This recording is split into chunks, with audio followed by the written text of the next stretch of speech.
more representations of God the Father. I like these representations. I like the triangle idea.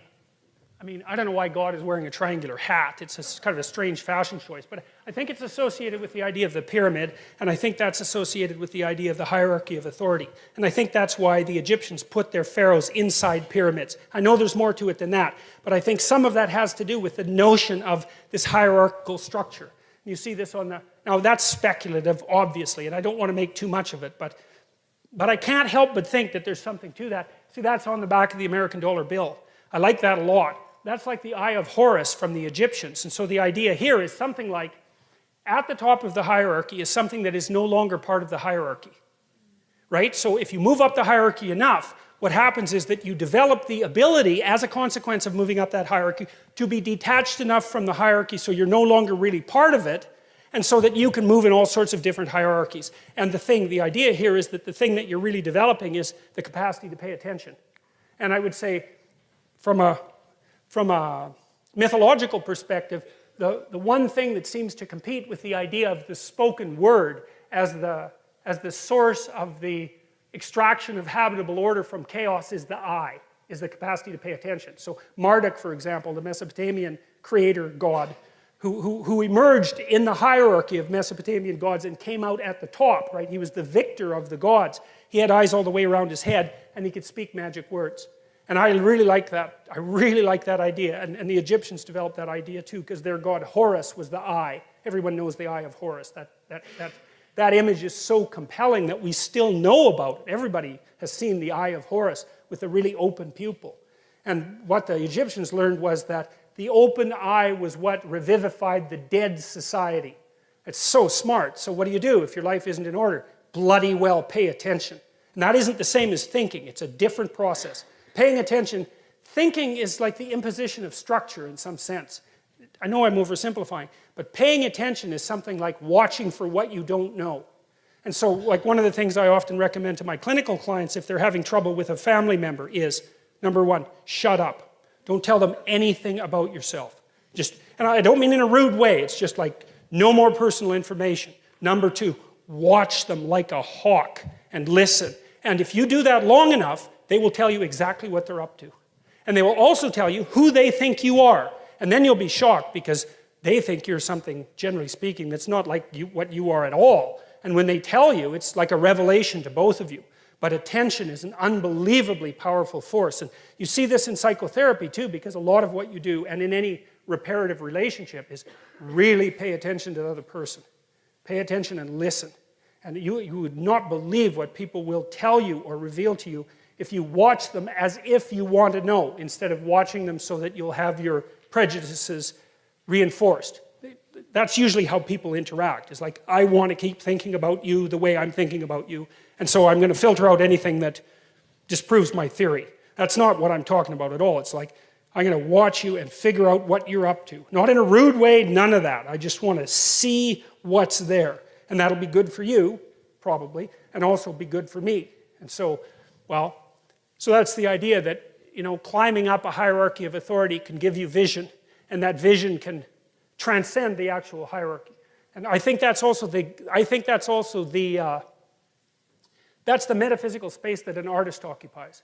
Because artists really aren't in a hierarchy, they're outside of hierarchies. You've watched The Lion King, most of you? Yeah. That's Zazu, you know, the little bird that's the eye of the king. That's the same thing there. So, and that's echoed in this idea as well. So well, that's some more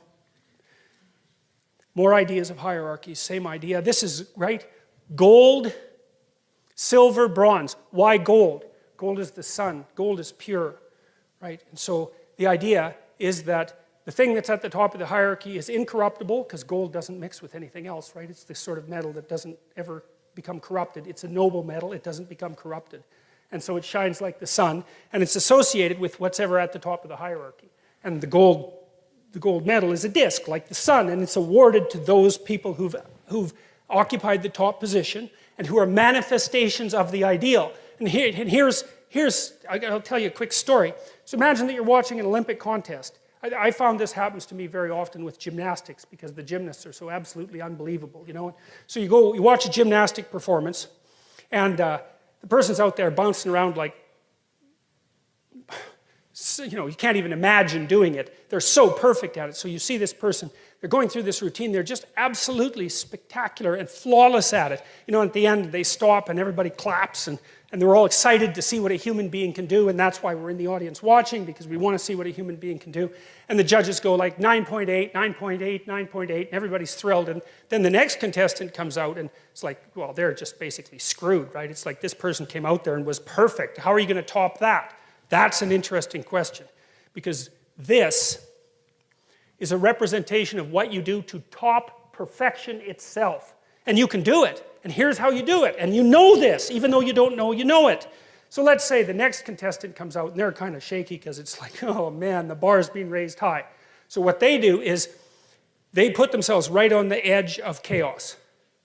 And you can tell by watching them that they are one bloody fraction of a second from catastrophe. They're pushing themselves farther than they've ever gone in the direction of their perfection. And everyone in the room is so tense they can hardly stand it, right? You can hear a pin drop, and that person is flipping around, and it's just right on the edge of catastrophe. And at the end, they go like this, and there's that gesture of triumph that goes along with that. And everybody rises in one instant and just claps like mad. It's like, well, why? What are you doing?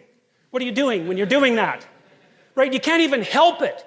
It grabs you right in the core of your being, and you stand up, and it's an act of worship. That's what it is. And you saw someone go beyond their perfection into the domain of chaos and establish order right in front of your eyes. And you're so thrilled about that, you're happy to be alive, and everyone's celebrating it all at the same time. And it's an absolutely amazing thing. And that's what, well, sometimes that's what this represents, and sometimes that's what this represents. And that's what we're trying to get at, because that's at the pinnacle of the hierarchy, right? Not only are you doing what you should be doing, but you're doing it in a way that increases the probability that you'll do it better the next time you do it. And then you could say, here's another thing to think about along the same lines. And I know we haven't got to Adam and Eve yet. You tell your kids to play fair, right? You say, it's not whether or not you win, it's how you play the game. And you say that and you don't really know what you mean. You feel kind of stupid saying it even though you know it's true. And your kid looks at you like there's something wrong with you because he doesn't know what you're talking about either. But you know it's true. And so here's why it's true. Life isn't a game. It's a set of games. And the rule is, never sacrifice victory across the set of games for victory in one game. Right? And that's what it means to play properly. You want to play so that people keep inviting you to play, because that's how you win, right? You win by being invited to play the largest possible array of games. And the way you do that is by manifesting the fact that you can play in a reciprocal manner every time you play, even if there's victory at stake. And that's what makes you successful across time. And we all know that, and we even tell our kids that, but we don't know that we know it. And so we're not adapting ourselves to the game and victory in the game. We're adapting ourselves to the meta game and victory across the set of all possible games. And that's what that's exactly what, as far as I can tell, that's exactly what this is aiming at too. That's the same idea, that there's a mode of being that transcends the particularities of the localized contest. That's the other way to think about it. And to act morally is not to win today's contest at the expense of the rest of possible contests. And again, I don't see that as something that's arbitrary. It's not relativistic. There's an absolute moral stance there, and everyone recognizes it. And I also think it's the key to success. And I would also say it's very much akin in a strange way. Like the person who is the master at being invited to play the largest possible number of games is also the same person. I haven't quite figured out the precise relationship between these two, is also the same person that goes out forthrightly to conquer the unknown before it presents itself as the enemy at the door. They're the same thing. Now, I haven't figured out why that is exactly, but well, I'll figure it out eventually, and when I do, I'll tell you, well, if you're interested. So, okay, so here's some other ideas of God as hierarchical authority figure. So strip the religious preconceptions off what you observe and just look at what you see. Well, look, there's primate looking upward at dominant figure. That's what you see there. Now, it's very interestingly symbolically represented because you have God the Father there with the cross. And I think what that means, as far as I can tell, is that there's a recognition there in the image that the person who's most dominant is the one who's, or has the most authority, is the one who's voluntarily accepted the suffering that's part of being. And that's what that picture represents. It's like the authority holds that and says, this is what you have to accept. And that transfixes the viewer because of the fact that it's true. And you think, well, is that true? Okay, well, think about it this way. Do you like brave people or do you like cowards? Well, that's pretty straightforward. And what's the ultimate act of bravery? It's to come to terms with the fact that you're mortal and limited and to live forthrightly regardless. Well, obviously, that's at the core of what's admirable. And why would we presume that that's not the case? We act as if that's the case. It's what everyone dreams and wishes that they could do. I mean, assuming that, you know, you've dispensed with the idea that you're going to be immortal, I suppose that might be worth wishing for too, or perhaps not. Immortal is a very long time. But you certainly want this, and that image says, well, this is what you should be. And you know, we've got that same opening into the sky going on in that image that I showed you before. It's like this is a transcendent truth that constantly remanifests itself across time and space. And Jung would say, it's built into your psyche, that image. Now, you know, there are elements of it that are culturally constructed. It wouldn't necessarily have to be the cross, although the cross is a very old symbol. It's far older than its use in Christianity, and it's been used in many, many religious representations. But that echoes, the soul echoes with that. You know, and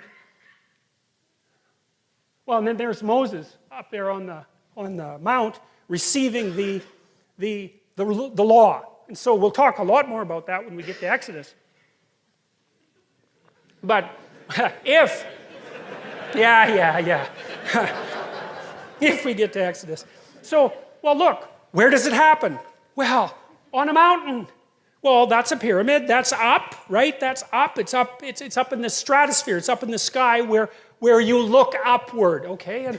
And then, so what's happening to Moses? Well, here's a bit of a clue, as far as I can tell. I figured this out partly, again, by reading Jean Piaget, because one of the things that Piaget said about kids was that they first learn to play a game, but they don't know what the rules are. Meaning that if you have a bunch of kids together, they can play a game, but if you take one of the kids out of the game when they're young, say 6, and you say what are the rules, they can only sort of give you a representation. So you take 6-year-old 1 and he'll tell you some of the rules, and 6-year-old 2 will tell you different rules, and you know, 6-year-old 3 will tell you different rules. But if you put them all together, they can play. So they have the knowledge embodied either individually or in the group. The knowledge is there to be extracted. Well, then they get a little older, they can extract the rules. And then they start to play by the rules. And then Piaget's last step was, well, it isn't just that kids play by the rules, it's that they learn that they can make the rules.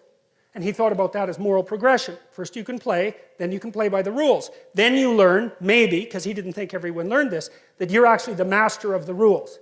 That doesn't mean the rules are arbitrary, but it means that you can be the generator of the rules, assuming that you know how to play the game. And he thought about that as a moral progression. And then I thought, well, that's exactly what happened to Moses in the story of Exodus, because Moses is out there leading all those Israelites around, and like, they don't have a law, they don't have a lawgiver, they have a tradition, and they're all like crabby because, well, they're in a desert. It's like, they were in a tyranny, but now they're in a desert. It's like, that's no improvement. So they're really getting pretty bitchy about it. And so they're worshiping false idols and having one catastrophe after another, and they get Moses to judge their conflicts. And so he does that for God only knows how long. Forever. Crabby Israelites come to Moses and bitch at him. It's like, well, he did this and she did that. And so then he has to figure out how to make peace. And he does that so long that one of his, I think it's his father-in-law, tells him he has to stop doing it because he's going to exhaust himself. Well, then you think, well, what's happening? Well, and I'm not assuming that this is like a literal historical story. I think, again, it's a condensation. Well, any group has a set of customs, just like a wolf pack does. And so then the customs are being manifest, and someone who's a genius is watching and thinking, okay, well, what's the rule in this situation? What's the rule in this situation? What's the rule in this situation? And then in his imagination, the rules turn into a hierarchy, And then he goes up on the mountain and he goes bang, and he thinks, oh my God, here's the rules that we've been living by all this time. And that's the revelation of the commandments.